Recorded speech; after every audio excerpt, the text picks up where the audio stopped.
இருந்து அப்படின்னு தலைப்பு கொடுங்க, அன்பை பற்றியே பேசிடுவோம். ஏன்னா இன்னைக்கு நிறைய பேர் பேசுகிற விஷயம் அதுதான், ஆனால் யார்ட்டையும் இல்லாத விஷயமும் அதுதான். கரெக்டா? அன்பே சிவம்.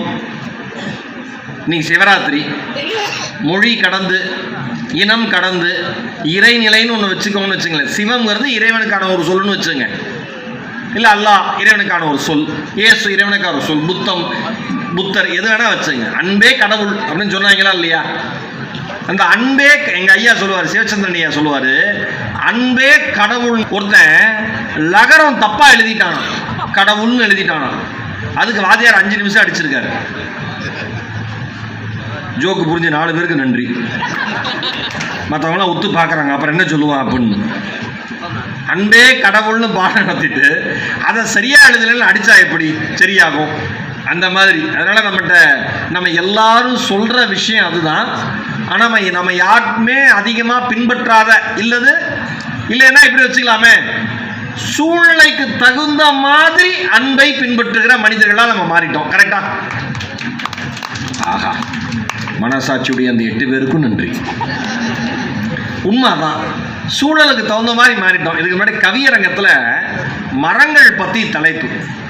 முதல்ல இந்த முயற்சிக்கு என்னுடைய மனம் நிறைந்த வாழ்த்துக்கள் மாவட்ட நிர்வாகத்துக்கு. இங்கே சிவகங்கை மக்களுக்கும் சொல்கிறேன், இந்த புத்தக திருவிழா மூலமாக எப்படினாலும் யூடியூப்பில் போகும்போது எல்லாம் பார்க்க போகிறாங்க. எல்லாருக்கும் சொல்கிறேன், கவியரங்கம் நடந்ததுன்னா நீங்கள் ஒரு சினிமா பார்க்க எப்படி போவீங்களோ அந்த மாதிரி திரண்டு வந்து கவியரங்கத்தை கேளுங்க. ஏன் அப்படின்னா, இளைய தலைமுறையிட்ட கொண்டு போய் சேர்க்கிறதே கவியரங்கம் தான். நான்லாம் காலேஜ் படித்தப்ப கவியரங்கத்தை கேட்டு தான், ஆஹா இவ்வளோ நல்லா பேச முடியுமா, இப்படிலாம் வார்த்தைகளை பயன்படுத்த முடியுமா அப்படின்னு ஆச்சரியப்பட்டேன். இன்னைக்கு கவியரங்க தலைமை அவர் வந்து சொல்கிறாரு, எனக்கு நினைவில் அவர் வந்து சொல்கிறாரு, நம்மளாம் பேச்சு போட்டியில் சந்திச்சிருக்கோன்னு. மரியாதைக்குரிய புலவர் காளிதாசா அவர்கள் ஒரு பலத்த கைத்தட்டல் அவர் கொடுங்க நண்பருக்கு இருப்பார். நான் வந்ததுனால சுருக்கிட்டாரு, எனக்கு தெரியும் அது. அந்த அன்புக்கு நான் நன்றி சொல்ல கடமைப்பட்டிருக்கேன். அந்த பையன் சொன்னான் பாருங்க, பேய்க்கு பேர் போன மரம், அது வந்தனால பேரே போன மரம். கரெக்டு தான் தம்பி? முடிக்கிறப்ப ஒரு வார்னிங் கொடுத்தான், மரியாதையாக என்னையும் நட்டு வைத்து வளருங்கள். எது புளிய மரம் சொல்லுது, இல்லை என்றால் உங்களை ஒரு காட்டி விட்டு போய்விடுவேன். உட்காருப்பா. என்ன அழகா தம்பி பேசியிருக்கான். நான் ஏன்டா கொஞ்சம் முன்னாடி வரலையேன்னு நான் வரேன்னு சொல்லிட்டு இருந்தேன். நான் சொல்லிகிட்டே இருந்தேன், நான் வந்துடுறேன், நான் உட்காந்து கேட்குறேன் அவங்க பேசுகிறதெல்லாம் அப்படின்னு. எனக்கு மற்றவங்களாம் பேசுகிறத கேட்க முடியலன்னு ஒரு ஏக்கம் இருந்துச்சு. கடைசியில் அந்த ஒரு பெண் குழந்தை பேசுச்சு. எல்லாம் முயற்சி தானே, அப்படி தான் வரணும். ஒன்றா தானே வர முடியும். அந்த பையன் ஒரு புளிய மரத்தை, தம்பி எனக்கு தெரிஞ்ச மாவட்ட நிர்வாகத்தில் ஒரு வேண்டுகோள் வைக்கிறேன், மாவட்ட ஆட்சித்தலைவர்கிட்ட இந்த வேண்டுகோள் வைக்கிறேன், பப்பாசிட்டி இந்த வேண்டுகோள் வைக்கிறேன், இந்த கவியரங்கத்தை எடுத்து யூடியூப்பில் போடுங்க. ஆமாம், அந்த பையன் பேசுனது தனியாக எடிட் பண்ணி போடுங்க. புளிய மரம் குறித்த சிறுவனின் ஒரு இளைஞனின் கவிதைன்னு போட்டிங்கன்னா அப்போ தான் போய் சேரும் எல்லாருக்கும். நல்லது 4 பக்கம் போய் சேரட்டுமே. கண்டதுலாம் வருது வாட்ஸ்அப்பில். கரெக்டா? என்ன எதுனே தெரியல, டவுன்லோட் பண்ணி பார்த்துக்கிட்டு இருக்காங்க. நம்மால் என்னங்க பார்க்குறீங்கன்னு கேட்குறேன், தெரியலைங்க, டவுன்லோட் ஆகலைங்கிறான். சுற்றிகிட்டே இருக்குங்க, இப்போலாம் நெட்வொர்க்கே சரியில்லைங்கிறான். சார் என்ன பண்ணுறீங்கன்னு கேட்டேன், இதுதான் பண்ணுறேன் சார், வேறு எந்த வேலையும் கிடையாது. மொபைல் எடுக்கிறது, டவுன்லோட் பண்ணுறது, வீடியோ பார்க்க வேண்டியது. நல்லதை கேளுங்க, நல்லதை பாருங்க, நல்லதை பாராட்டுங்க. நான் ஒன்று சொல்லவா, எந்த மனிதன் அதிகமான நல்லவர்களை சந்திக்கிறானோ அந்த மனிதனுக்கு வாழ்க்கையில் நல்லது நடக்கும் என்பது எழுதப்படாத விதி. ஏன்? ஒரு கேள்வி வரும், நல்லவங்களை பார்த்தா நல்லது நடந்துருமா? ஒரு கேள்வி வரதானே செய்யும். நானும் சொல்லிவிட்டேன், நீங்கள் கேட்கணும்ல, ஏன்னு கேட்கணும்ல. ஏன் நல்லவங்களை பார்த்தா நல்லது நடக்கும்? அவன் நல்லது தான் பேசுவான். சில பேர் நல்லது பேசுவான், ஆனால் நல்லதாக பேச மாட்டான். சில பேர் நல்லது பேசுவான், ஆனால் நல்லதாக பேச மாட்டான். இப்போ நல்லா இருங்கன்னு சொல்கிறது எப்படி? நீங்களாம் நாசமாகவே போக மாட்டீங்க சார், இப்போ இதுவும் நல்லா இருங்கணும். உங்களுக்கு என்ன சார் நோய் நொடியா என்ன? ஆரோக்கியமாக இருங்கன்னு சொல்லலாம்ல சார். கடன் வாங்கி செருப்படி வாங்கிடாதீங்க. ஏண்டா நல்லபடியாக வாழுன்னு சொல்லேன்டா. நம்ம ஆளுங்களுக்கு எதிர்மறையாக பேசி அடுத்தவர்களை வாழ்த்துகிற பொழுது கூட எதிர்மறை சொற்கள் தான் வாழ்த்து சொற்களாக வருகிறது என்பதை மறந்து விடாதீர்கள். நம்மையும் அறியாம நாம அந்த தவறை பண்ணிக்கிட்டு இருக்கோம். ஒரு கல்யாணத்துக்கு மொய் வைக்க போறோம். நாம் என்ன அம்பானி வீட்டு பரம்பரையா? நாம் எவ்வளோ மொய் வைப்போன்னு நமக்கு தெரியும். ஏன் மொய்க்கு கவர்னு ஒன்று கண்டுபிடிச்சான்? எவ்வளோ வைக்கிறோன்னு கவர் பண்ணும். எவ்வளோ வைக்கிறோன்னே தெரியாது, கவர் பண்ணிடும். அதனால தான் அது பேர் மொய் கவர். கவர் பண்ணிடும். ஒன்றுமே கண்டே பிடிக்க முடியாது. 5000 ரூபா வச்சாலும் தான், 5 ரூபா வச்சாலும் தான். எனக்கெல்லாம் என் ஃப்ரெண்டு என் கல்யாணத்துக்கு கவர் கொடுத்துருந்தான். செலோ டேப் போட்டு ஒட்டி பிரமாதமாக இருந்தது. எப்பயுமே நமக்கு ஒரு அல்பம், வாங்கம்மா உட்காருங்க, நல்லா பேசுவோம், வாங்க, நல்லா சுற்றி முடிச்சிட்டிங்களா எல்லாம் பேரம்பேத்தியோட?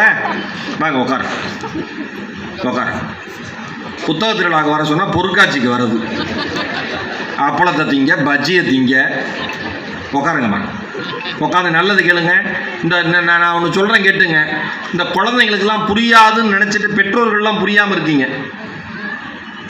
உங்கள் குழந்தைகள் வளர்கிற பொழுது எதை அதிகம் கேட்டு வளர்கிறார்களோ அதை நோக்கியே அவர்கள் ஈர்க்கப்படுகிறார்கள். கரெக்டா சார்? இவனுக்கு சின்ன பையன், அவனுக்கு என்னங்க புரியும்? உங்களை விட அவன் அறிவு, நம்புங்க, 100க்கு 100 உண்மை.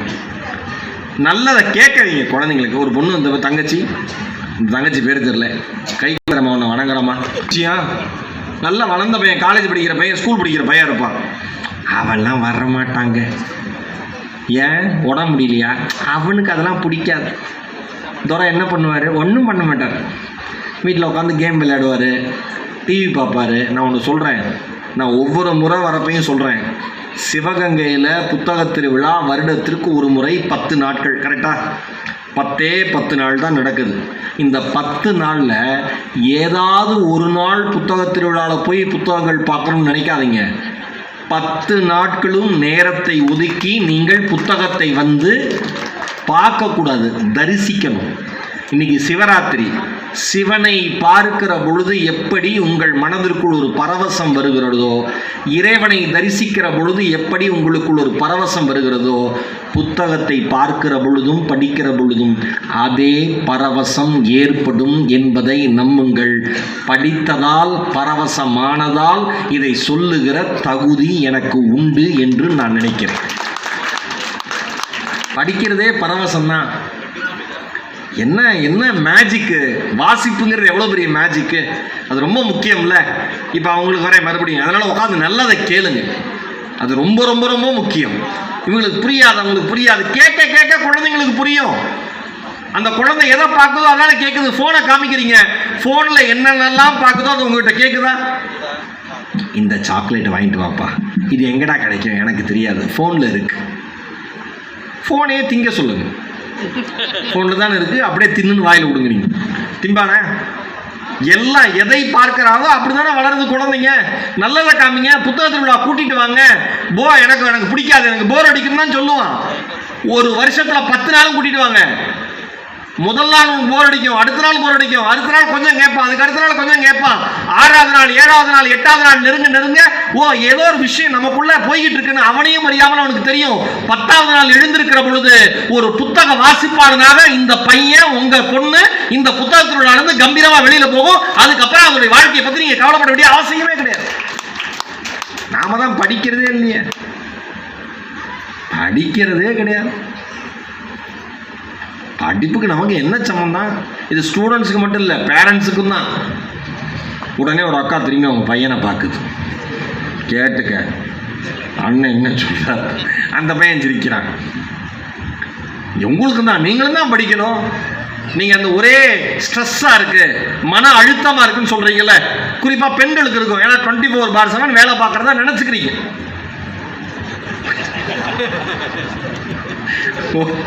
அழகா சிரிக்குது அந்த அம்மா தங்கச்சி. எப்போ ஆண்களும் அப்படிதான். என்னங்க வாழ்க்கை, எப்போ பார்த்தாலும் வேலைங்க, பயங்கரமான வேலை சார், மன அழுத்தமாக இருக்குது சார், எங்கேயாவது போயிடலாமான் இருக்கு சார். போ சார், எங்கே போகிறது? அப்போ இரு, மன உளைச்சலாக இருக்கு. அப்போ குழப்பத்திலே இருப்பான் மனுஷன். பார்த்துறீங்களா?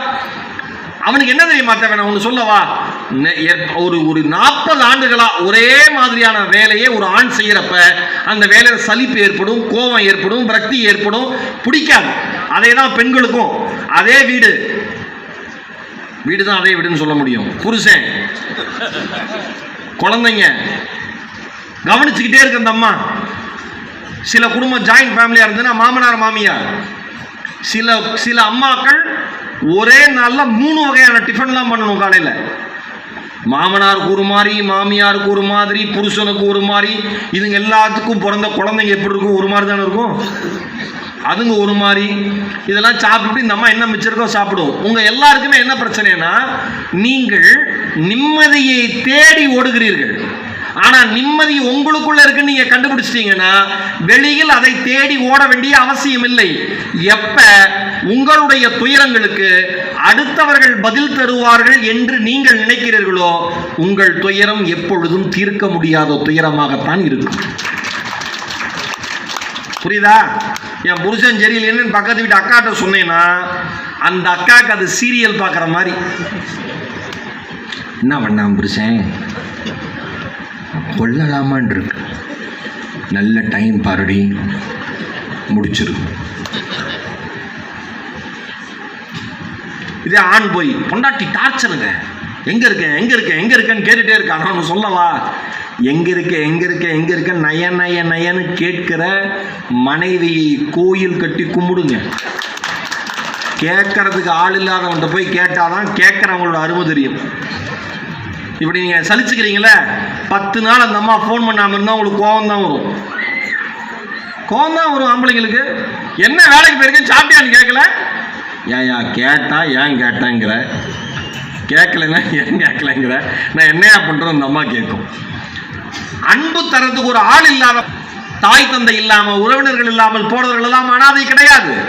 சாப்பிட்டியான்னு உன்னை பார்த்து ஒருத்தன் கேட்கிற வரைக்கும், அப்ப நீ உயிரோடு இருக்கிற வரைக்கும் இந்த உலகத்தில் யாருமே அனாதை கிடையாது. அன்பு இல்லாதவர்கள் தான் அனாதை, அன்பை தராதவர்கள் தான் அனாதை, அன்பை பெறாதவர்கள் தான் அனாதை. கரெக்டா? அன்பா இருந்துட்டா போதுமே. ஆனா மனுஷன் என்ன வித்தியாசமான ஆள்னா, நாய்கிட்ட அன்பா இருப்பான். ரோட்ல போற டீ குடிச்சுக்கிட்டு இருப்பான். ஒரு நாய் சாப்பிட்றியா, அதுகிட்ட பேசுவான். சாப்பிட்றேன், பிஸ்கட் சாப்பிட்றியா? நான் கடைக்கார சொல்லுவார்.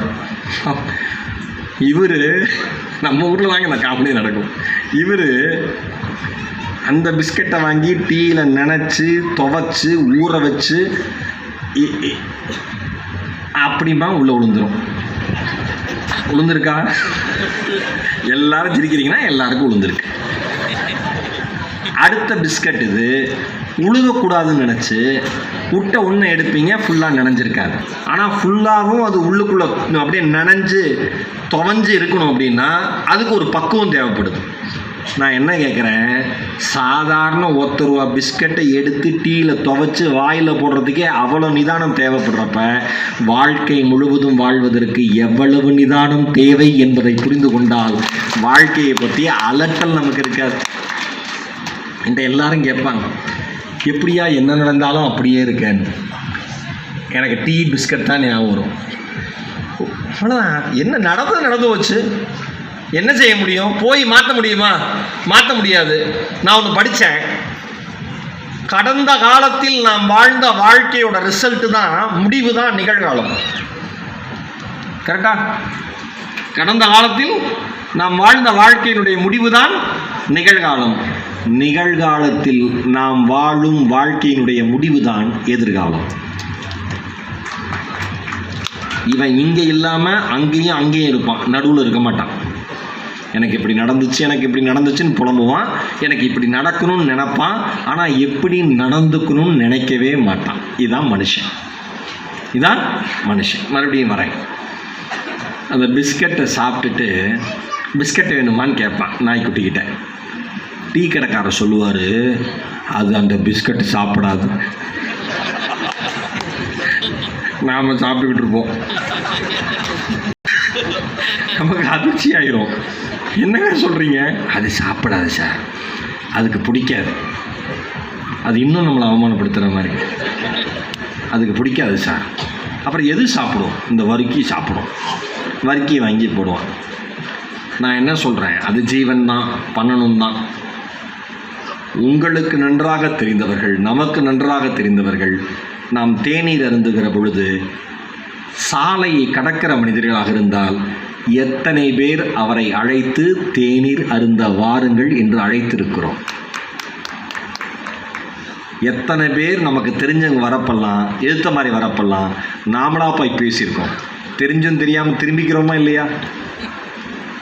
நடக்குதா இல்லையா? நான் அதனால தான் பேச்சோட ஆரம்பத்தில் சொன்னேன், அன்பை கூட மனிதன் சூழ்நிலைக்கு தகுந்த மாதிரி தான் காண்பிக்கிறான் என்பது இதுதான் அர்த்தம். அவராக வந்து பேசட்டும், வெயிட் பண்ணுவோம். ஏன்னா இவர் தான் சிவகங்கை மாவட்ட கலெக்டர். இவரை போய் எல்லாரும் இவராக பார்த்து பேசணும். கலெக்டரே அங்கங்கே போய் தானே ஒவ்வொரு இடமா அலைஞ்சு தெரிஞ்சு கிரவுண்ட் ஒர்க் பண்ணுறாங்க. நமக்கு என்ன? இதுதான் அன்பு. அன்புங்கிறது அதுதானே, நீங்க கொண்டே கொடுக்கறது தானே. நீங்கள் தராத வரை ஒன்றை பெற முடியாது என்பதில் தெளிவாக இருந்தால் அன்பை தருவதற்கு உங்களுக்கு தயக்கமே இருக்காது. அன்பை தருவதற்கு உங்களுக்கு தயக்கமே இருக்காது. இந்த உலகத்தில் எல்லாரும் ஆசைப்படுற ஒரே ஒரு விஷயம், மறுபடியும் சொல்கிறேன், அது சம்பாதிச்சவனாலும் சரி சம்பாதிக்காதவனாலும் சரி, அதிகாரம் இருந்தாலும் சரி அதிகாரம் இல்லைனாலும் சரி, எந்த இடத்துல எந்த சூழலில் எந்த நிலத்தில் எந்த பொருளாதார சூழலில் எந்த தட்பவெப்பநிலையில் இருந்தாலும் சரி, ஒரு மனிதன் வாழ்நாள் முழுவதும் இயங்குவது சக மனிதனுடைய அன்பான ஒற்றை சொல்லுக்கு தான் என்பதை புரிந்து கொண்டால் வாழ்க்கை வரும். கரெக்டா? ஆனால் நாம நல்லா பேசுறோமா? நல்லா பேசணும்னு நினைக்கிறோம். நல்லா பேசுறோமா? பேசுறதே கிடையாது. வீட்டில் இருந்து ஆரம்பிங்க. குழந்தைங்க கிட்ட, பெத்த குழந்தைங்க கிட்டயே அன்பா இல்லாத ஒரு பெற்றோர்கள் எப்படி அடுத்த மனுஷங்கிட்ட அன்பா இருப்பீங்க? பெத்த குழந்தை அன்பா இருக்க முடியலையே. அதெல்லாம் வேண்டி பெற்றுக்கிட்டாங்க. எல்லாம் பிறந்துடணும், சிவனே மகமாயி, ஐயோ எப்படியாவது நல்ல பிள்ளையா கொடுத்துரு. எந்த குழந்தையும் நல்ல குழந்தை தான், முடிஞ்சு போச்சு அதோட. அதுக்கப்புறம்லாம் நம்ம கைங்கரியம் எல்லாமே. இல்லை நான் நல்லா தான் வளர்த்தேன், அப்போ அப்படி ஆயிட்டான். கரெக்ட், சூழல் அமையும் தான். ஆனால் அந்த சூழலை கண்காணிக்கிறது நம்ம வேலை தானே. அன்பா இருந்தீங்கன்னா இந்த உலகத்தில் எது, நான் ஒன்று இந்த ஒரு அருமையான வாசகம் ஒன்று படித்தேன். இந்த உலகத்தில் இருக்கிற எல்லா பிரச்சனைக்குமே மூல காரணம், பிரச்சனை செய்கிற மனிதனிடம் சக மனிதன் அன்பாக இல்லாததுங்கிறாங்க. யோசிச்சு பார்த்தீங்கன்னா, சொந்த இப்போ கேரளாவா 5 பேரை கொண்டு விட்டானே, எங்க கேரளாவா? ஒரே குடும்பத்தில் அதிர்ச்சியா இருக்கு. நண்பன் குடிக்கிறாங்க, குடியில வாக்குவாதம் வருது. 15 வருஷம் 20 வருஷம் நண்பன் கொன்னுறானே. அப்ப என்ன நடந்ததுன்னே தெரியலங்கிறானே.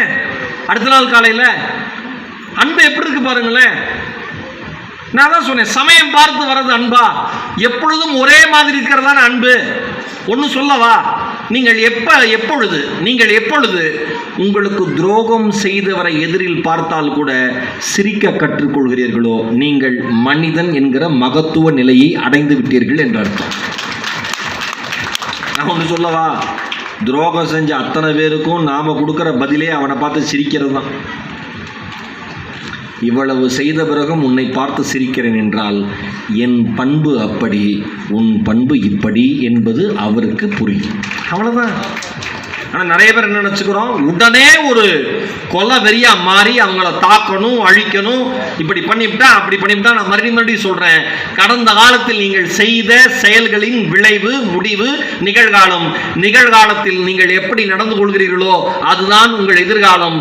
நிகழ்காலத்தில் நீங்கள் நடந்து கொள்கிற அந்த வாழ்க்கை அன்பு நிறைந்த வாழ்க்கையாக இருந்தால் அதை விட சிறந்தது வேறு எதுவும் கிடையாது. அதனாலதான் மகாகவி பாரதி சொன்னாரு, இங்க மனுஷனே ஒரே ஜாதி இல்லைங்கிறான். மகாகவி பாரதி சொன்னாரு, காக்கை குருவி எங்கள் சாதியினர். ஏன்? இந்த பையன் என்ன வேலை வேணா பண்ணுவான் பின்னாலன்னு அவனுக்கு தெரிஞ்சிருக்கு. இந்த பையன் நல்லா படிச்சிருப்பான், ஜாதி பார்ப்பான். படித்தவன் சூதும் வாதும் செய்தால் போவான் ஐயோ என்று போவான் மகாகவி பாரதி. நீ பண்றதெல்லாம் படிச்சவன் தான், மெஜாரிட்டி பண்றது எல்லாம் படிச்சவன் தான். நல்லா பேசுறீங்க, எவ்வளவு வருஷம் எக்ஸ்பீரியன்ஸ்? ஒரு 20 வருஷமா மேடையில் பேசிட்டு இருக்கேன் சார். சபாஷ். ஈரோடு தானே சொந்த ஊர்? ஆமா சார், அதனால தானே சார் ஈரோடு மகேஷ். சபாஷ். Very good. ஈரோட்டில் நீங்கள் மெதுவாக வருவான், சர்வீஸ் ரோட்டில் அப்படியே பஸ்ஸை ஓட்டிகிட்டு வந்தவன் பைபாஸ் ஏறுவான். இப்போ தான் நான் என்ன பண்ணுவேன், அவனை ஆக்சிடெண்ட் பண்ணி விட்ருவேன். ஈரோட்டில் நாங்கள் தான். நீங்கள் எந்த ஊர்? நான் வந்து இந்த ஊர். நீங்கள் தான். போயிட்டு வரீங்களா? நான் என்ன கேட்குறேன், ஒருவருடைய தனிப்பட்ட அடையாளத்தை தெரிந்து கொள்வதில் அடுத்தவனுக்கு என்ன அப்படி முனைப்பு? கரெக்டா சார்? நான் ஒன்று சொல்லவா, நம்முடைய வழிபாடும் நாம் பின்பற்றுகிற வழிமுறையும் காமமும் கிட்டத்தட்ட ஒன்று, அந்தரங்கமாக தான் இருக்கணும், வெளியில் தெரியவே கூடாது. அதை காமிச்சுக்கணும்னு ஆசைப்பட்டா முட்டாள்தனம். ஓஷோ சொல்லுவார், நீ அகந்தையாக இருக்கிற பொழுதெல்லாம் நீ தடுமாறுகிறாய், நீ அன்பாக இருக்கிற பொழுதெல்லாம் சரியாக வழிநடத்தப்படுகிறாய். ஓஷோட வார்த்தை. அகந்தை உன்னை அழிக்கும்னார். இங்கே நம்ம இந்த உலகத்தில் எல்லாருமே நம்ம யாருன்னு காமிச்சுக்கிறது ஒரு முனைப்பு இருக்குல்ல, கரெக்டா? மாமியார் மருமகிட்ட நான் யாரை பற்றியா அப்படின்னு மாமியார் காமிக்குது. மருமக வா, இந்த ஒன் டைமு 5 வருஷம் படுத்துருவேன், அப்புறம் என் டைம் ஆரம்பிக்கும், அப்போ நான் யாருன்னு காமிக்கிறேன். புருஷன், ஐயோ நான் யாருன்னே தெரியலையே, உங்கள் 2 பேருக்கு நடுவில் பாட்டி. மாமனார், இதெல்லாம் பார்த்துட்டு தான்ப்பா நான் புத்தராயிட்டேன். அவர் ஒரு பக்கம், கரெக்டா? அதிகாரி ஆஃபீஸில் கீழே இருக்கிற யாராவது ஒருத்தர் ஏதாவது சொல்லிட்டா, யார் நினைச்சேன்ட்ட பேசுகிறேன் கேட்குறோமா? அதிகாரத்தில் இருக்கிற எல்லாரும் இந்த வார்த்தையை பயன்படுத்துகிறோமா? யார் நினைச்சேன்ட்ட பேசுகிறேன், யார் நினைச்சு பேசணும்? நான் ஒன்று சொல்லவா, உங்களுக்கு தருகிற மரியாதை எல்லாம் உங்களுக்கு தரப்படுகிற மரியாதை அல்ல. இந்த வீடியோ பார்க்குற அத்தனை பேரும் புரிஞ்சுக்கோங்க, உங்களுக்கு தருகிற மரியாதை எல்லாம் உங்களுக்கு தரப்படுகிற மரியாதை அல்ல, நீங்கள் இருக்கிற இடத்திற்கு தரப்படுகிற மரியாதை என்பதை புரிந்து கொள்ளுங்கள். நாம் என்ன நினைச்சுக்கிறோம், நமக்கு தர மரியாதை நினைச்சுக்கிறோம். பப்பா, அதெல்லாம் கிடையாது. அந்த இடத்துல அவர் இல்லைன்னா அவரே இல்லை. கரெக்டா? யோசிச்சு பாருங்க. நாம் எல்லாம் நினைச்சுக்கிறோம் நமக்கான மரியாதை நினைக்கிறோம். ஆனால் யோசிச்சு பாருங்க, நம்ம சிவகங்கையில் மிக சாதாரணமாக பஸ் ஸ்டாண்டில் இப்போ நான் வரப்போ ஏனாதி பக்கம் நிறுத்தி, ஏனாதி தானே, கரெக்டு தானே சார்? மதுலேருந்து வரப்போ ஏனாதிட்ட நிறுத்தி ஒரு டீ குடித்தேன். டீ குடிக்கிறப்போ ஒரு அம்மா கூடையிலிருந்து வாழைப்பழம் தக்காளி எடுத்து வச்சுட்டு விற்றுக்கிட்டு இருக்கு. கடந்து போகிற அத்தனை பேர் சிரிச்சுக்கிட்டு போகிறான். அந்த அம்மா பேசி, என்ன நல்லா இருக்கியா, எல்லாத்தையும் பேசிக்கிட்டு இருக்கு. நான் ஒன்று சொல்லவா, அது அந்த அம்மாவிற்கு தரப்படுகிற மரியாதை, அந்த இடத்திற்கு தரப்படுகிற மரியாதை அல்ல. யார் உங்களுக்கான மரியாதையை தருகிறார்களோ, உங்களுக்கான மரியாதையை தருகிறவரும் நீங்கள் மற்றவங்கள்ட்ட அன்பாக இருந்தீங்கன்னா நீங்கள் நல்ல வாழ்க்கையை நோக்கி பயணிக்கிறீர்கள் என்று அர்த்தம். என்ற எல்லாரும் கேட்பாங்க, சார் மற்ற ஆர்டிஸ்ட் மாதிரி நீங்கள் இல்லை சார், ஏன் சார் நீங்கள் ரொம்ப சிம்பிளாக இருக்கீங்க சார், ஹம்பிளாக இருக்கீங்க சார். நான் சொன்னேன், தம்பி விஜய் டிவியில் வந்ததுனால இந்த புகழ் வெளிச்சம். இதே இல்லாமல் நான் பேசிக்கிட்டு இருந்தேன்னா ஒரு சாதாரண பேச்சாளர். இது எனக்கான மரியாதை இல்லைப்பா, இது எனக்கான மரியாதை கிடையாது. எனக்கான மரியாதைங்கிறது என் பொண்ணு கொடுக்குறான் அப்பான்னு, அது உண்மையான மரியாதை. கரெக்டா? பாசாங்க இல்லாமல் மரியாதை. எங்கள் அம்மா கொடுக்குறாங்க, என் பையன். ஏன் அவங்களுக்கு பிறந்தப்ப நான் எப்படி வருவேன்னு தெரியாது, வளர்ந்தப்ப எப்படி வருவேன்னு தெரியாது, சம்பாதிச்சிருக்கேன். இப்போ கூட எங்கள் அம்மா அது கண்டுக்கவே இல்லை, சாதாரணமாக இருக்கும். நல்ல ஏன்டா லேயற. எங்கள் பெரியம்மா சொல்கிறாங்க, இப்போ இவ்வளோ நல்ல நிலைமைக்கு வந்துட்டோம், எங்கள் பெரியம்மா சொல்கிறாங்க, எப்பேற்பட்ட முட்டாள்தனம் பண்ணியிருக்கான் மகேஷ். ஒரு 4-5 மாதம் முன்னாடி வீட்டுக்கு போனப்போ, ஈரோடு போனப்போ, ஏன் பெரியம்மாங்கிறேன், ஏன்டா குழந்தை அலைஞ்சு உடம்பை கெடுத்துக்கிறேன், டீச்சர் வேலை பார்த்து ஒரு இடத்துல இருன்னு சொன்னேன், நல்ல சம்பளம், நிம்மதியாக இருந்திருக்கலாம். நாம் எப்படி இருக்கிறோன்னு கூட அவங்களுக்கு கவலை இல்லை, நம்ம நல்லா இருக்கோமாங்கிறது பற்றி மட்டும்தான் அவங்களுக்கு கவலை. அதுதான் அன்பு. நம்ம இருக்கிற இடத்துக்கான மரியாதையை நமக்கான மரியாதையை எடுத்துக்கிறப்ப நமக்கு என்ன பிரச்சனை வருதுன்னா, அடுத்தவங்க மேலே அன்பு காமிக்கிறதுல பாகுபாடு வந்துடுது. கரெக்டா? அடுத்தவங்க மேலே அன்பு காமிக்கிறதுல பாகுபாடு. நான் யார்? இந்த இந்த இந்த வார்த்தையை நான் எல்லா மேடையிலையும் சொல்கிறேன், தயவு செஞ்சு யாரும் சொல்லாதீங்க. இந்த இந்த இந்த இடத்துல இந்த இந்த இந்த போடியமில் பேசுகிற இந்த இடத்துல ஒரு தூசி இருந்துன்னு வச்சுங்களேன், அந்த தூசி இருக்கும், துடைக்கிற வரைக்கும் அந்த தூசி இருக்கும், துடைச்சிவிட்டா போயிடும். அவ்வளோதான் வாழ்க்கையே. மனுஷ வாழ்க்கை பிறந்தோம், படிக்கிறோம், கிளம்புறோம், தொடச்சி எடுத்துடுறான், முடிஞ்சு போச்சு. இதுக்குள்ளே அந்த தூசி சொல்லுது, இன்னொரு தூசியை பார்த்து, நான் தான் நல்ல தூசி, நான் எப்பேற்பட்ட தூசி தெரியுமா? அந்த தூசி சொல்லுது, போட எல்லாம். சில பேர் பேசுகிறப்ப சொல்லுவாங்க, அந்த ஆளை பார்க்கவே பிடிக்கலைங்க, புழு மாதிரி அவனெல்லாம் நான் நசுக்கணுங்க அப்படிமா. கவனிச்சிருக்கீங்களா? புழு மாதிரிங்க அவன்லாம் எனக்கு, நீலாம் என்னடா பெரிய ஆள், புழு மாதிரி நசுக்கிறவேன், பூச்சி மாதிரி நசுக்கிறவேன்மா. ஆனால் வாழ்க்கை பாருங்களேன், கடைசியில் அவனை புழு பூச்சி தான் திங்கும். இவ்வளோதான் லைஃபே. எந்த வார்த்தையை சொல்லுகிறோமோ அந்த வார்த்தையாலேயே வாழ்க்கை உங்களை முடிச்சு வைக்கும். சுபம், போயிட்டு வா.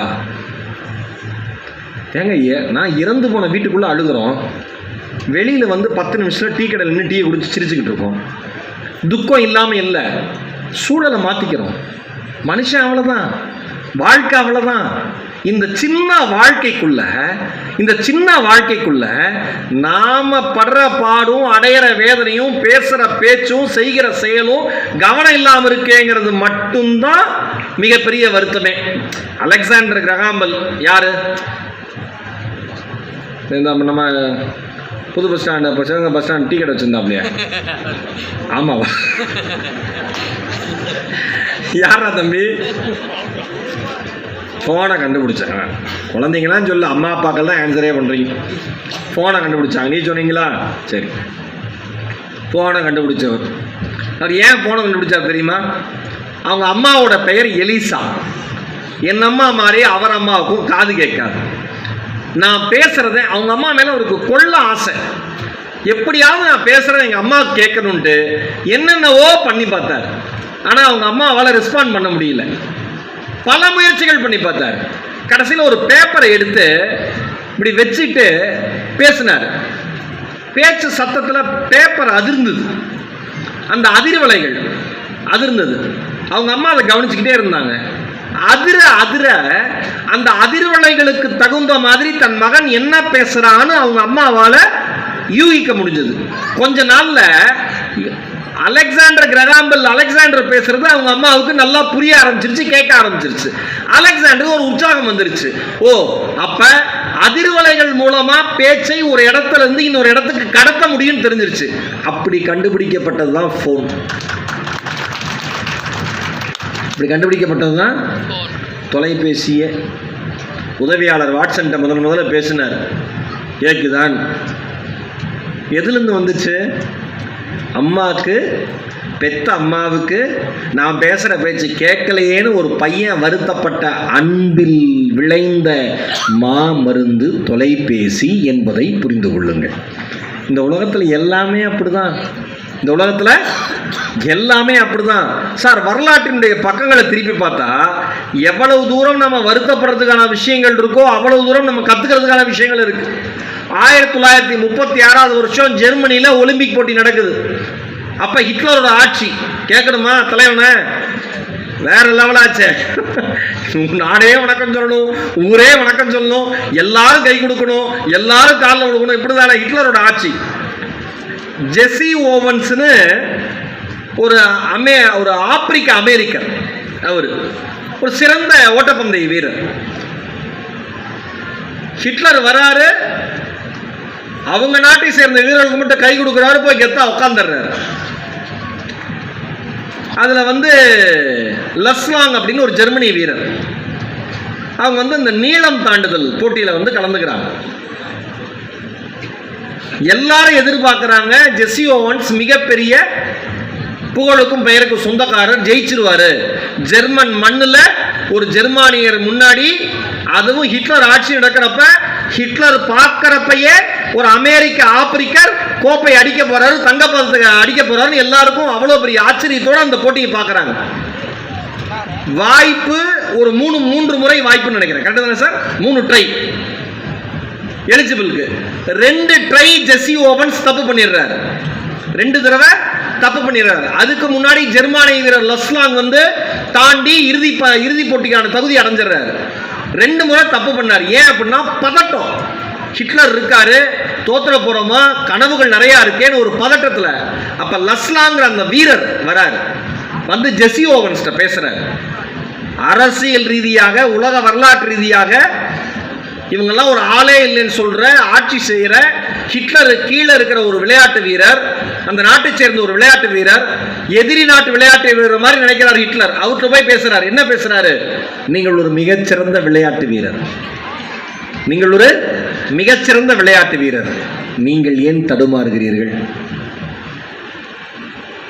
போட்டியினுடைய கோடு நெருங்குவதற்கு முன்பு நீங்களே உங்கள் மனதிற்குள் ஒரு கோட்டை போட்டுக் கொள்ளுங்கள், அங்கிருந்து தாவுங்கள், மறுபடியும் ஃபவுல் ஆகாது, நீங்கள் வாய்ப்பை மிஸ் பண்ண மாட்டீங்கிறாரு. நம்பிக்கை வருது ஜெசி ஓவன்ஸ்க்கு. மறுபடியும் ஓடுறாரு. மூன்றாவது வாய்ப்பில் அவர் சொன்ன மாதிரி போட்டிக்கான கோட்டுக்கு முன்னாடியே ஒரு கோட்டை நிர்ணயித்து கொண்டு அவர் தாண்டுகிறார். இன்னைக்கு யூடியூப்ல அந்த வீடியோ இருக்கு, பாருங்க. அந்த ஃபைனல் காம்படிஷன்ல ஜெசி ஓவன்ஸ் நீளம் தாண்டினது ஒரு பறவை பறப்பது போல் இருக்கும். மனுஷன் யாரு? லஸ்லாங்கிற காம்படிட்டர் பண்ணது. ஃபைனல் மேட்ச்ல என்ன தெரியுமாச்சு? ஜெசி ஓவன்ஸ் தங்கப்பதக்கத்தை வாங்கினார். லஸ்லாங் வெண்கல பதக்கம் நினைக்கிறேன், 3வது பரிசுன்னு நினைக்கிறேன். யாரு? அட்வைஸ் பண்ணி ஒருத்தனை தாண்ட வச்சவன் ஜெயிச்சிட்டான், அட்வைஸ் பண்ணவன் தோத்துட்டான்.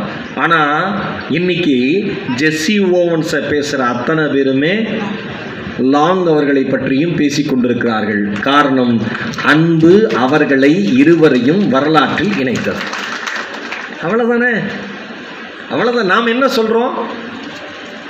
ஓட்டப்பந்தயம் குழந்தை ஓடுதுன்னா நல்லா ஓடிடுறான்னு சொல்றது இல்லை, முதல் பிரைஸ், ஃபர்ஸ்ட் பிரைஸ். ஏன்னா அம்மா பிடி உஷா, அப்பா உசேன் போல்ட், 2 பேரும் இதை தயார்படுத்துறாங்க. ஓடி ஓடி ஓடி நிக்கிறப்பே பதட்டம். நீங்க நல்லா கவனிச்சு பாருங்க. நீங்க பார்க்காதப்ப உங்க குழந்தைகளுடைய செயல்பாடுகள் சரியா இருக்கும். நான் உறுதியா சொல்றேன். நீங்க கவனிக்காதப்ப உங்க குழந்தைங்க நேர்த்தியா நடந்துக்கும், நீங்க கவனிக்கிறப்ப வேணும்னே தப்பா நடந்துக்கும். நீங்க பிக் பாஸ் வீடு மாதிரி இருந்ததுன்னா கேமரா வச்சு பார்த்தீங்கன்னா தெரியும். டே அதை பண்ணுறா இதை பண்ணுறான்னு விரட்டிகிட்டே இருக்கீங்களா? நீங்கள் இல்லாதப்ப அவன் சரியாக பண்ணுவான், நீங்கள் இருக்கிறப்ப தப்பாக பண்ணுவான். ஏன்னா இந்த காரணம் நீங்கள் தான். ஓடிரு, ஜெயிச்சிரு, படிச்சிரு, வேலைக்கு போயிரு, சம்பாதிச்சிரு, செத்துரு. என்னையா வாழ்க்கை அது? என்ன வாழ்க்கை? அவனுக்கு எதை நம்ம எஜுகேட் பண்ணணும் வாழ்க்கையில்? ஒரு பையன் இன்னைக்கு உளவியல் ரீதியாக மனுஷங்க பாதிக்கப்பட்டிருக்காங்க. அவ்வளோ பாலியல் வன்கொடுமைகள் நடக்குது. நம்ம ஒரு ஆண் மகனை பெற்றெடுத்த வீட்டில் இருக்கிற பெற்றோர்கள் என்ன சொல்லணும்? ஒரு பெண் தனியாக இருந்தால் அது ஆணுக்கு கிடைத்த வாய்ப்பு அல்ல, பொறுப்பு என்பதை சொல்லி வளர்க்கணுமா இல்லையா? எங்க வீட்டு பக்கத்தில் ஒரு பையன் இருக்கான். அவன் டக்குனு பையன் பேர் ஞாபகத்துக்கு வரல, எங்க தெருவு பக்கத்தில். அவன் என் பொண்ணு பர்த்டேக்கு அவனை கூப்பிட்டு போயிட்டு கொண்டு விட்டோன்னு அவங்க அம்மாட்ட சொன்னேன், ரொம்ப நல்ல பையனா இருக்கான்னு. அதுக்கு அவங்க அம்மா சொன்ன வார்த்தை என்ன தெரியுமா? அவன் பிறந்து வளர்ந்ததுலேருந்து வளரப்பே சொன்னாங்களாம், டேய் கூட 2 அக்கா பிறந்திருக்காங்க, உன் கூடவே 2 அக்கா உனக்கு முன்னாடி பிறந்திருக்காங்க. உன் 2 அக்காவை வெளில போறப்ப எப்படி பாதுகாப்பா பார்த்துப்பியோ அதே மாதிரி உன் கூட பழகிற அத்தனை பெண்களையும் பாதுகாப்பா பார்த்துக்கணும். இதை தான் சார் சொல்லி வளர்த்துருக்கேன், வேற எதையுமே நான் சொல்லல. காலை தொட்டு கும்பலான்னு இருந்துச்சு அந்த அம்மா காலை.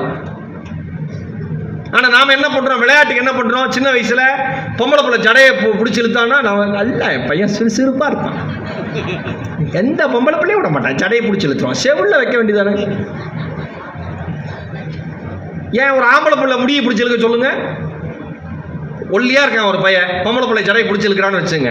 அதே பையன் குண்டா இருக்கிற ஆம்பளை பையன் ஒருத்தர் இருக்கான், அவன் முடியை பிடிச்சி இழுக்க சொல்லுங்க, இழுப்பானா? மாட்டான். ஏன்னு கேட்டா அடிச்சு போடுவான்.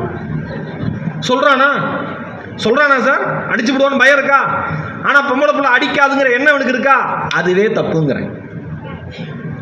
அப்ப உன்னுடைய பலம் என்பது அடுத்தவர்களை உயர்த்துவதற்கு தான் இருக்க வேண்டுமே தவிர அடுத்தவர்களை தாழ்த்துவதற்கு உன்னுடைய பலம் பயன்பட்டால் அதன் பெயர் பலம் அல்ல, பலவீனம் என்பதை உங்கள் குழந்தைகளுக்கு புரிய வையுங்கள். இருக்கு சார், அவ்வளோ அன்பா நல்ல தமிழ்ல பேசிக்கிறாங்க ஒருத்தருக்கு ஒருத்தர். அது குடும்ப சண்டைலாம் வந்துருச்சுன்னா கோலாகலம் தான். செல்வத்தோடு செல்வம் செவிச்செல்வம். ஏன் நீ எல்லாமே சம்பாதிச்சுட்டே இருக்க முடியாது, நீங்களா சம்பாதிக்க முடியாது, அடுத்தவனுக்கு கொடுத்தாதானே அது பேர் சம்பாத்தியம். கரெக்டு தானே? நீங்களா நோட்டை பிரிண்ட் பண்ண முடியும். அதே மாதிரி அடுத்தவங்க கொடுக்குற செல்வமே கேட்கறது தான். நல்லதை கேளுங்க, நல்லதை பேசுங்க, இவ்வளோதான வாழ்க்கை.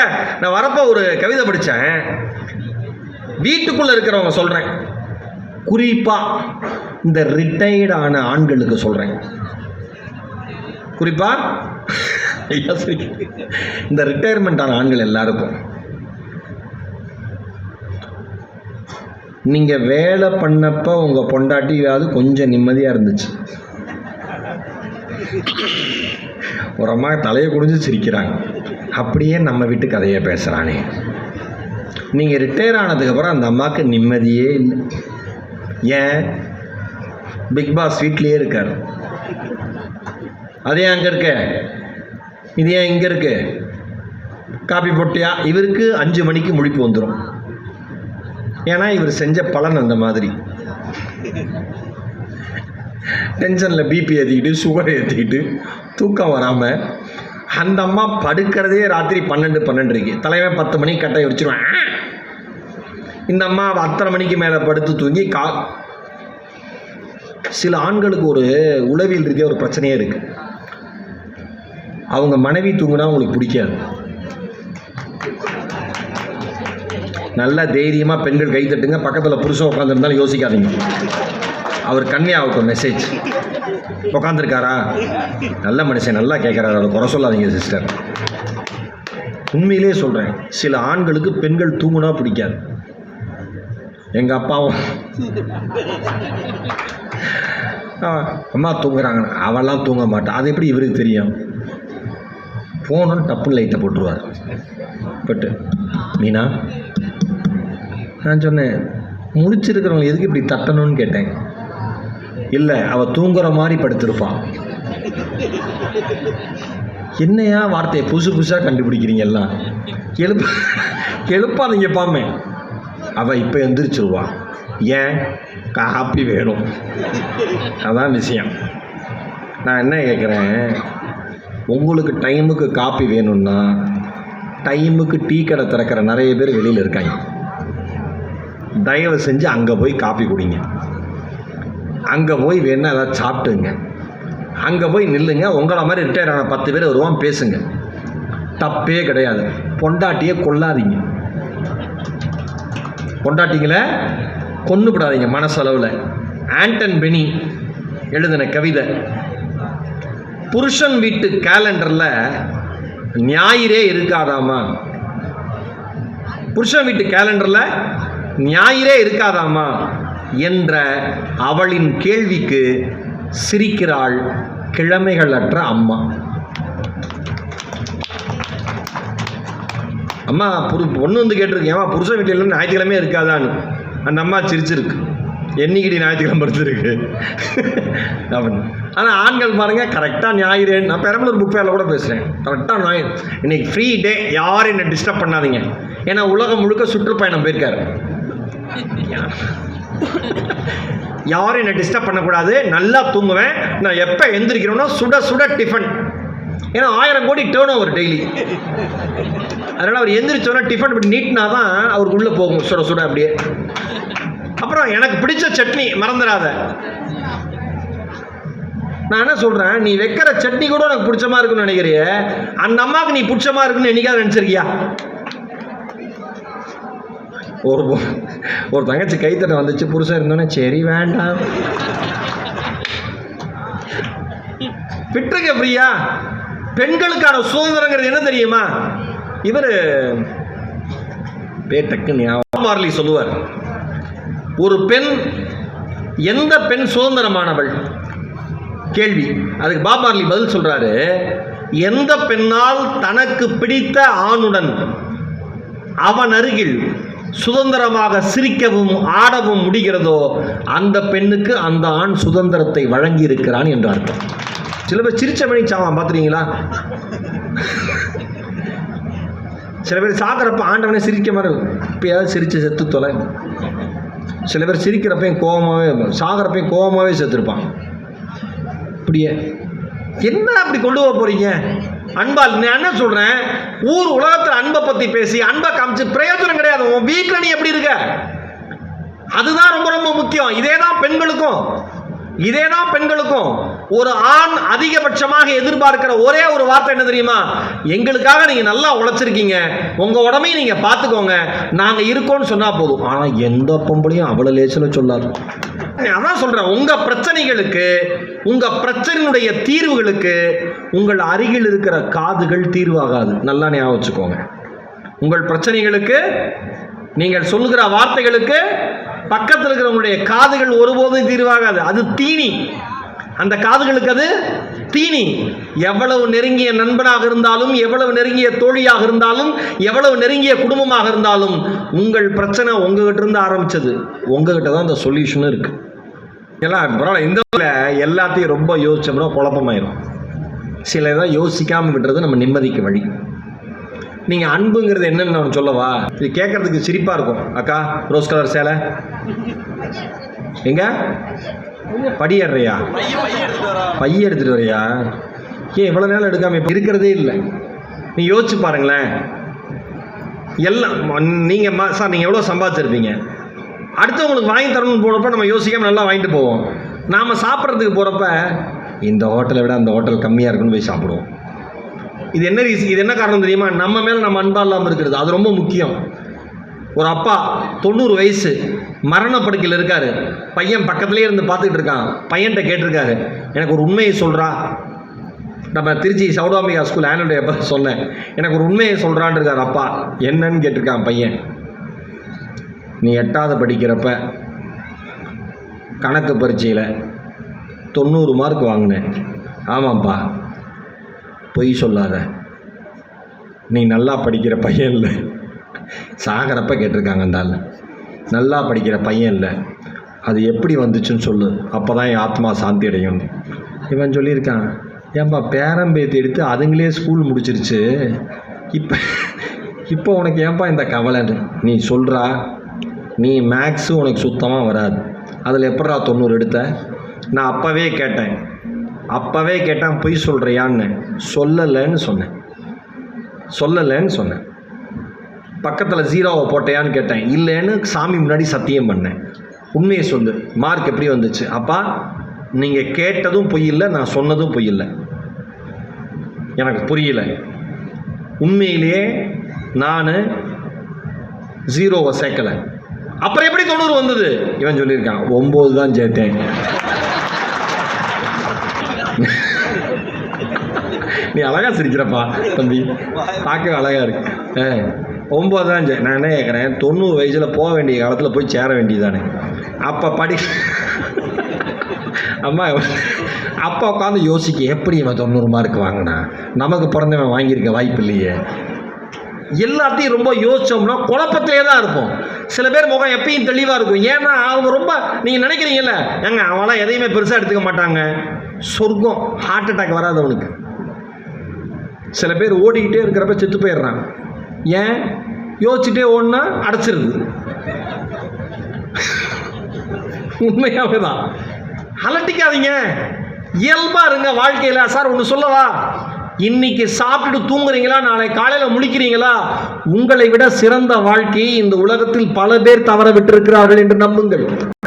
எங்க அன்பு தரதுல பிரச்சனை வருது தெரியுமா? நீங்க ஃபியூச்சரை நினைச்சு அன்பா இருக்க வேண்டிய தருணங்களை எல்லாம் இழந்துடுறீங்க. அவங்க மேலே அன்பு செலுத்த முடியாதபடி ஆயிருது. கரெக்டா? யாருக்காக நீங்க உழைக்கிறீங்களோ அவர்கள் மீதே அன்பு செலுத்த முடியாதபடி உங்கள் எதிர்காலம் குறித்த கனவு உங்களை தடுக்கிறது. நாம தான் எல்லாத்தையும் பிடிச்சிருக்கோம். ஒரு குடிகாரன் ஞானிகிட்ட போயிருக்காங்க. பொதுவாக குடிக்கிறவங்க அந்த குடிக்கும் தனக்கும் சம்பந்தம் இல்லைன்னு எப்பயும் சொல்லுவான். நானா குடிக்கிறதில்ல சார். அப்புறம் ஃப்ரெண்ட்ஸு கம்பல் பண்ணாங்க. நானா குடிக்கிறதில்ல சார். அப்புறம் பொண்டாட்டி டார்ச்சர் தாங்க முடியல. நானா குடிக்கிறதில்ல சார். அப்புறம் ஏதாவது பார்ட்டி போனால், இப்படி எல்லாத்துக்கும் ஒரு காரணம் இருக்கும். குடிக்காததுக்கு ஒரு காரணம் இருக்குது. ஒருத்தன் ஞானிகிட்ட போயிருக்கான். இந்த குடி என்னை விடவே மாட்டேங்குது ஐயா, பிடிச்சி இழுக்குது, கையிலேயே வச்சுருக்கு, ரொம்ப மோசமான குடிகாரனாயிட்டேன்னு எனக்கே தெரியுது, அது எப்படி தெரிஞ்சதுன்னு ஞானி கேட்டிருக்காரு. ஒரு நாள் கண்ணாடி பார்த்து நானே என்னை அரை மணி நேரம் திட்டிகிட்டு இருந்திருக்கேன். அந்தளவுக்கு நான் மோசமாக குடியேறன் ஆகிட்டேன். என்ன பண்ணுறதுன்னு உனக்கு நான் ஒரு சொல்யூஷன் சொல்கிறேன். இன்றைக்கி போய்ட்டு நாளைக்கு வாண்டிருக்கார். நீ போய்ட்டு அடுத்த நாள் வந்திருக்கான். அவர் சொன்ன டைமுக்கு உள்ளே வந்திருக்கான். ஆசிரமத்தில் இருக்கிற ஒரு தூணை அந்த ஞானி கட்டி பிடிச்சிட்டு வந்திருக்கார். இவன் பொறுமையாக இருந்திருக்கான். ஏதோ ஒரு தியான பயிற்சி முறை போல இருக்குது, நமக்கு ஏன் வம்புன்னு அவன் பொறுமையாக இருந்திருக்கான். 1/2 மணி நேரம், 1 மணி நேரம், 2 மணி நேரம் ஆயிருக்கு. அந்த ஆள் தூண்லேருந்து கை எடுக்கலை. உடனே கேட்டிருக்காரு, இந்த ஆள் இவனால் ஞானின்னு நம்பி வந்தோமே பைத்தியக்காரன்ட்டு என்ன பண்ணிகிட்ருக்கீங்கன்னு இருக்கான். அதுக்கு ஞானி சொல்லியிருக்காரு, இந்த தூண் என்னை பிடிச்சிட்டு விடவே மாட்டேங்குதுப்பா. என்ன சார்? இல்லைப்பா, இந்த தூண் என்னை விடவே மாட்டேங்குதுப்பா அப்படின்ட்டு இருக்காரு. ஏன் சொல்லியிருக்கான், நீ உண்மையிலேயே ஞானியா இல்லை பைத்தியமாயா? நீ தாயா தூணை பிடிச்சிருக்க, கையெடு. நீ பிடிச்சிட்டு அது விட மாட்டேங்குதுங்கிற. அப்புறம் ஞானி கையை எடுத்துட்டு திரும்பி சிரிச்சுக்கிட்டே சொன்னாராம், குடியும் உன்னை பிடிக்கவில்லை, நீதான் அதை பிடித்திருக்கிறாய், விட்டுடுன்னா. நம்ம எந்த பின்னணியும் இல்லாமல் இப்போ அண்மையில் ஒன்று நடந்துச்சு. ஒரு விஷயம் சொல்லிட்டு அந்த ஆசிரியருடைய வரலாறுக்கு வரேன். மத்திய பிரதேசத்தில் ஒரு புலி காட்டு பன்றியை துரத்திட்டு போயிருக்கு இறைக்காக. ஒரு புலி காட்டு பன்றியை துரத்திட்டு போயிருக்கு இறைக்காக. 2 சேசிங் ஓடி இருக்கு, ஃபுல்லாக துரத்தி இருக்கு. இது ஓடி ஒரு கிணத்துல விழுந்தது. ஃபாலோ பண்ணிட்டு வந்த புலியும் கிணத்துல விழுந்துருச்சு. இப்போ புலிக்கு பசி, காட்டு பண்ணி அடித்து சாப்பிடணும்ல. இப்போ 2க்குமே எதுக்கு ஓடி வந்தோன்னு மறந்து போச்சு. காரணம் உயிர் பயம். கிணத்துக்குள்ளே தவிச்சிருக்கு. விடிய அடுத்த நாள் காலையில் தண்ணி எடுக்க வந்திருக்கேங்க இந்த கிராமத்தில், ஃபாரஸ்ட் ஏரியா ஒட்டி. பார்த்தா புலி காட்டு பண்ணி ஒன்றையும் டிஸ்டர்ப் பண்ணல. இன்னும் சொல்லப்போனால் 2 ஒன்றோடு ஒன்று கட்டி பிடிச்சி மேலே ஏறும் போல இருக்குது. 2 ஒன்றோட ஒன்று கட்டி பிடிச்சி மேலே ரொம்ப இருக்குது. வனத்துறையினருக்கு தகவல் சொல்லி அவங்க முதல்ல புளியை இந்த கூண்டை வச்சு தூக்கி அடுத்து காட்டு பண்ணி தூக்கி 2ஐயும் அந்தந்த இடத்துல விட்டுக்க சொல்லித்தர செய்தி என்ன தெரியுமா? ஒரு பிரச்சனை வரப்போ அந்த பிரச்சனை பெருசாக உங்களுக்கு தெரியும். ஐயோ, வாழ்க்கையில் இவ்வளோ பெரிய பிரச்சனை வந்துருச்சே, நம்மளை நேசிக்கிறவங்ககிட்ட கூட பேச முடியலையே, அன்பு செலுத்த முடியலையேன்னு இருக்கும். அதை விட ஒரு பெரிய பிரச்சனை வரப்ப அந்த பிரச்சனை மறந்துடும். ஏதாவது ஒரு விஷயத்தை பிடிச்சிட்டு தொங்கிட்டு, எனக்கு இது நடந்துருச்சு, இதனால தான் நான் பொண்டாட்டிகிட்ட பேசலை, இதனால தான் நான் புருஷன்கிட்ட பேசலை, இதனால தான் நான் குழந்தைங்கிட்ட பேசலை, இதனால தான் சொந்தக்காரன் கல்யாணத்துக்கு காது குத்துக்கு இளவுக்கு போகலை, எதையுமே சொல்லாதீங்க. வாழ்க்கையில் அன்பை காண்பிக்க வேண்டிய தருணங்களில் நீங்கள் அன்பை காண்பித்தே தீர வேண்டும். காரணம், வாழ்க்கை ஒரு முறைதான்.